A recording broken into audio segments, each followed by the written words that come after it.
नमस्कार दोस्तों, speed Bharat news में पुनः एक बार आप लोगों का स्वागत है। दोस्तों, आज बिहार दिवस है। दरअसल 22 मार्च को हर साल बिहार दिवस मनाया जाता है। 1912 में 22 मार्च 1912 में बंगाल से अलग होकर बिहार को एक अलग राज्य बनाया गया था। तब से लेकर आज तक बिहार एक समृद्ध एवं कुशल राज्यों में गिना जाता रहा। दरअसल बिहार का इतिहास हमेशा से गौरवशाली रहा। यह ज्ञान और शिक्षा का केंद्र रहा है। यह दो प्रमुख धर्मों जैन और बौद्ध धर्म की उत्पत्ति का स्थान भी है। बिहार में कई महान राजाओं का जन्म हुआ। आजाद भारत के पहले राष्ट्रपति डॉक्टर राजेंद्र प्रसाद का जन्म भी बिहार में ही हुआ था।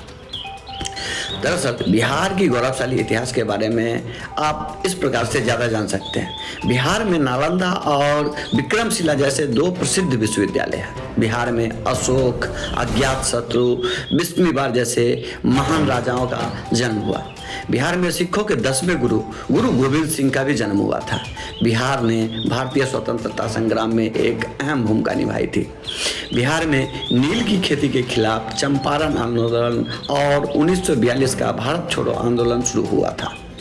बिहार में हर्षक वंश के स्थापना बिंबिसार ने 555 ईस्वी पूर्व में ही की थी। बिहार में मौर्य साम्राज्य का शासन था। इस साम्राज्य की राजधानी पाटलिपुत्र थी। बिहार में मौर्य काल की सामाजिक, राजनीतिक, सांस्कृतिक, धार्मिक और आर्थिक क्षेत्रों में विकास शुरू हुआ था।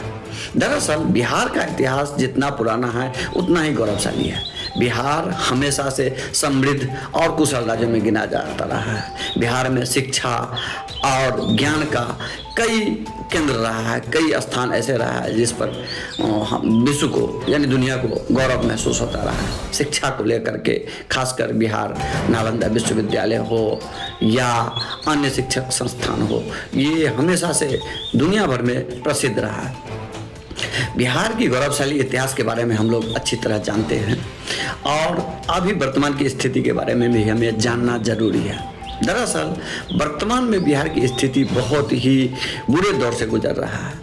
अगर देखा जाए तो आज की स्थिति, बिहार की स्थिति ऐसी है जो कभी कल्पना भी नहीं किया होगा। जिस बिहार की इतिहास इतनी गौरवशाली है, उस बिहार की वर्तमान इतना बुरा होगा, ये किसी ने आज तक कल्पना भी नहीं किया था।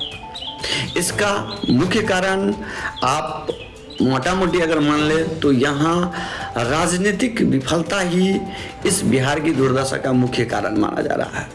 दरअसल आज से कुछ वर्ष पूर्व यानी आप अगर आज़ादी से पूर्व तक देख ले तो बिहार इंडस्ट्रीज के लिए सबसे ज़्यादा महत्वपूर्ण स्थान हुआ करता था। यहाँ बहुत सारे इंडस्ट्री थे। यहाँ रोजगार की कोई कमी नहीं थी। यहाँ के लोग सुखी थे।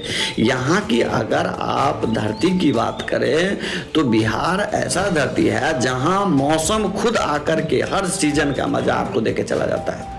चाहे वो गर्मी हो, बरसात हो, ठंड हो या बसंत हो, हर मौसम अपने समय से आता है और यहाँ आपको हर मौसम का आनंद देके जाता है। यहाँ खेती के लिए भी पर्याप्त जमीन है और मौसम भी पर्याप्त यहाँ साथ देता है। बस कुछ कमियां हैं, जैसे खेती के लिए बाढ़ एक बहुत बड़ी समस्या है। यहाँ के किसानों के लिए सबसे बड़ी समस्या बाढ़ रही है और उसके बाद सुखाड़। ये दो समस्याओं से बिहार अब जूझने लगा। पहले ऐसा नहीं था। पहले इन सभी समस्याओं का समाधान होता था और बिहार के लोग बहुत ही खुशहाल से अपनी जीवन यापन गुजर कर रहे थे। यानी दुनिया को भी कुछ नया मैसेज हमेशा से देते आ रहे थे।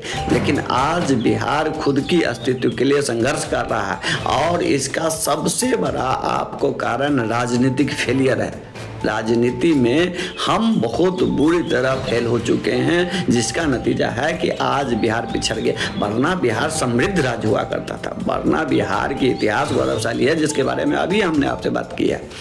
बावजूद इसके हम क्यों पीछे हट गए? तो इसका मुख्य कारण है राजनीतिक विफलता। आज हमारे यहाँ सबसे बड़ी समस्या है पलायन का।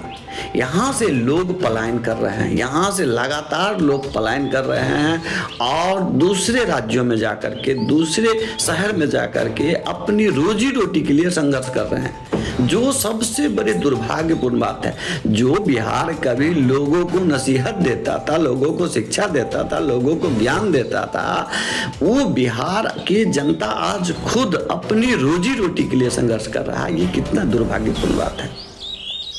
दोस्तों, बिहार में रोजगार की कोई कमी नहीं थी, लेकिन आए दिन एक न एक इंडस्ट्रीज बंद होते जा रहा है, एक न एक कल कारखाने बंद होते जा रहे हैं। आज हालात ये हो गए हैं कि बिहार की लगभग सभी उद्योग संस्थान बंद हो चुकी है, और जो कुछ बची हुई है वो भी लगभग बंदी के कगार पे खड़ा है। वहाँ भी जाके देखिए तो राजनीति के कारण किसी न किसी तरह की समस्याएं रोज उत्पन्न हो रही है, और उस कारण हो सकता है कि वो संस्था भी बहुत जल्द बंद हो जाए। इसके लिए सरकार द्वारा कोई पहल नहीं की जा रही है। यही कामनाओं के साथ हम अपनी बात को खत्म करते हैं। अगर हमारा बात आप लोगों को अच्छा लगे तो हमारे चैनल को लाइक शेयर सब्सक्राइब अवश्य कर दें, और अगर आपके पास कोई सजेशन हो, कोई सुझाव हो तो कमेंट के माध्यम से हमें सुझाव जरूर दें। हम आप अगले एपिसोड में अपनी बात को पुनः रखेंगे। धन्यवाद।